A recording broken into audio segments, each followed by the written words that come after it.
নমস্কার, কেমন আছেন আপনারা সবাই? ঋতুশ্রীর আরও একটা নতুন ব্লগ ভিডিওতে আপনাদেরকে অনেক স্বাগত জানাই। চলুন আজকের ব্লগটা শুরু করা যাক। তোমরা তো দেখতেই পাচ্ছ আমার সোনা পাপাটা কিন্তু এখন আমার সাথে বেশ অনেক কাজ করে দেয় মায়ের। আর ক্যামেরাটা দেখে অনেক দিন বাদে তো ক্যামেরাটা আমি স্টার্ট করেছি আবার ব্লগটা করা। তো যেই কারণে আগে যখন করতাম ও কিন্তু বেশ অনেকটা ছোটোই ছিল, আর এখন কিন্তু আমার পাপা বেশ অনেকটা বড় না হলেও দুরন্ত কিন্তু বেশ হয়ে গেছে। সে সব কিছু তো তোমাদের সাথে আস্তে আস্তে শেয়ার করবই।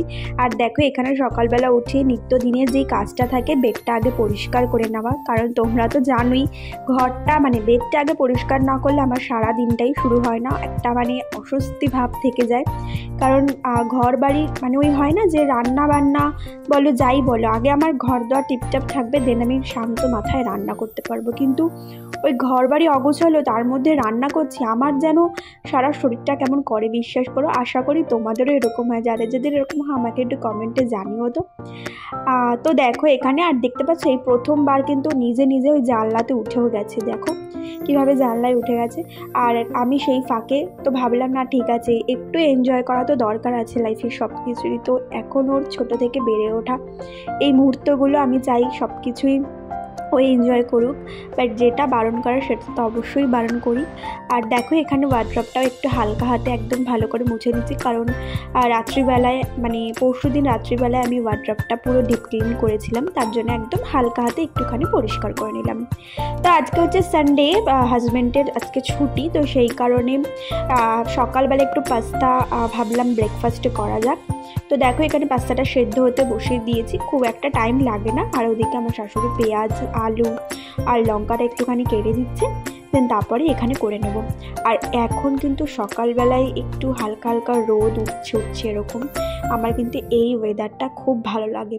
আর দেখো ছেলের এই সুজিটাও এখানে এক পাশে সাইডে করে নিচ্ছি, ছেলেও তো ঘুম থেকে উঠে গেছে দেখতেই পেলে, তো সেই কারণে আর কতক্ষণ খালি পেটে রেখে দেবো তার জন্য। আর দেখো এখানে খেজুর ভিজিয়ে নিয়েছিলাম আগের দিন রাতে, আমি কিন্তু ওকে একটু খেজুর দিয়ে সুজি দিয়ে দুধ দিয়ে সকালবেলাটা ব্রেকফাস্টটা করাই। সকালে ব্রেকফাস্টটা ওর বলতে গেলে একই থাকে, বাকি যে খাবারগুলো খায় সেগুলো একটু ঘুরিয়ে ফিরিয়ে দেওয়ার চেষ্টা করি। এখানে আলু আর পেঁয়াজ দেখো লঙ্কার সাথে খুব ভালো করে ভেজে নিয়ে এখানে ডিমটা একটুখানি ফাটিয়ে নিয়েছি, আর একটুখানি সামান্য নুনও দিয়ে দিয়েছি, যাতে ডিমটার মধ্যে দিয়ে কোনো আষ্টে গন্ধ না বেরোয়। তো দেখো এখানে সব কিছু ভালো করে মিশিয়ে নেওয়ার পরে কিন্তু আমি যেভাবে পাস্তাটা করি একটুখানি সস টস দিয়ে নিই, তো এভাবেই আমি করি। আর আজকে কিন্তু বেশ অনেকগুলোই কাজ আছে জানো তো, জামা কাপড় আছে, অনেকগুলো কাচার ব্যাপার আছে, তো সেই কারণে খুব তাড়াহুড়োর মধ্যে দিয়েই করছিলাম। আর দেখো এখানে পাস্তাটা প্রায় হয়ে গেছে, আমার বর এসে মাঝখানে এখানে একটু সোয়া সস দিয়ে দিল, কারণ আমি বললাম যে একটু কালারটা মনে হচ্ছে আসতে না, তুমি একটুখানি দিয়ে দাও। তো দেখো এখানে রেডি গরম গরম পাস্তা, বেশ ভালো খেতে হয়েছিল। তো দেখো একটু আমাদের সাথে আমার সাথেও দেখা করে নিলাম। আর ছেলে দেখছো বাবার কোলে বসে বসে কীভাবে খাচ্ছে।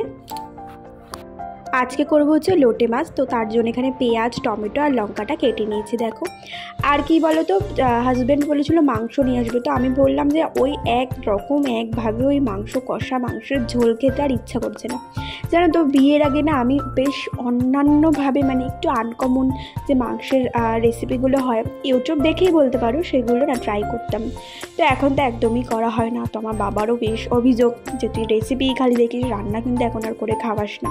তো তার জন্য ভেবেছি একদিন রাত্রিবেলায় একটু অন্যরকম কিছু একটা মাংসের রেসিপি করব। তার জন্য বললাম ওকে যে এখন আর মাংস এনো না, এখন আজকে একটু মাছ বা অন্য কিছু আনো, এর মাঝখানে একদিন তো করবো। তো তার জন্য দেখো এখানে লোটে মাছটা আমি প্রথমে পেঁয়াজ লঙ্কা কুচি ধনে পাতা হলুদ গুঁড়ো তারপর লঙ্কার গুঁড়ো আর একটুখানি টমেটো দিয়ে মেখে নিয়েছি। পাপাকে দুটো বাচ্চাকে দুটো বাচ্চাকে পোলিও খাওয়াতে এতজন মিলে চলে এসেছি।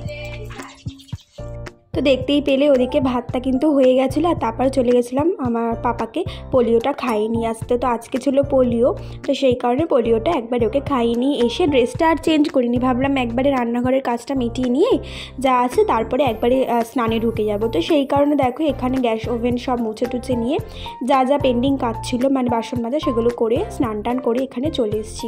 পুজো শাশুড়ি দিয়ে গেছে, আর শাশুড়ি মা জানো তো আজকে আমার ননদ যা ওদের সাথে একটুখানি বাইরের রেস্টুরেন্টে ওরাও খেতে গেছি, তো গেছিলো, তো আমাদেরকেও বলছিল যাওয়ার জন্য, যেহেতু হাজব্যান্ড আজকে বাড়িতে আছে আর আমাদের রোববার দিন মানে অজস্র কাজ থাকে, তো সেই কারণে আমরা আর যাইনি। আর দেখো এখানে যেটা বললাম চিংড়ি মাছের বড়া করব, তো সেই কারণে পেঁয়াজ, লঙ্কা কুচি, আর এখানে দিয়েছি ধনে পাতা, আর একটুখানি দিয়েছি হচ্ছে আদা বাটা আর রসুন বাটাটা দিয়েছি, যেহেতু এটা মাছের তো সেই কারণে।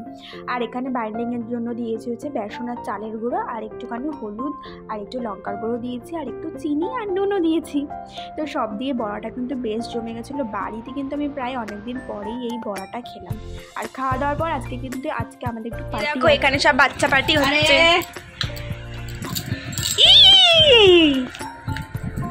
বেগম কই আমার ঘুম দিয়ে উঠেছে। আজকে আমি আমাদের এক ফ্রেন্ডের বাড়িতে গেছিলাম, তো ওদের বাড়িতে একটুখানি মেয়েরা মিলে আড্ডা মারছিলাম, বেশ মজা হয়েছিল, হাসাহাসি ইয়ার্কি সব কিছু হয়েছিল। তো এখানে ওরা অনেক কিছু খাবার দাবারও এনেছিল, তো সেগুলোও এনজয় করে এবার বাড়ি ফেরা। তোমাদের সাথে তো সকাল থেকে একবারও মুখোমুখি কথাই হয়নি।